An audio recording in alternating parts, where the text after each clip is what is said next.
அதாவது ஒருத்தன் தூங்கிட்டு இருக்கும்போது ஒரு கொசு வந்து கடிச்சதுன்னு வச்சுக்கேன், அந்த கொசு பெரிய ஆள் ஆயிடாது. ஒரு நாள் முழிச்சுன்னு இருக்கிற சொல்ல கடிக்கும் போது பட்டுன்னு அடிச்சா பொட்டுன்னு போயிடும். ஒரு நாள்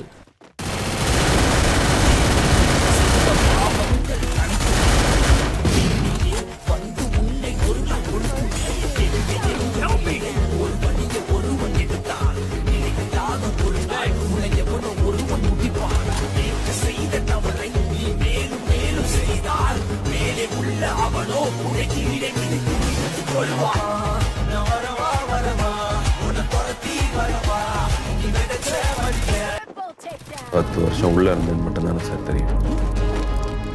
உள்ள போறதுக்கு முன்னாடி என்ன பண்ணிட்டு இருந்தேன்னு தெரியாது. சம்மந்தம் இருக்கு.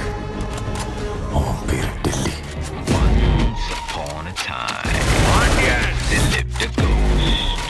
ரத்னவேல் பாண்டியன்.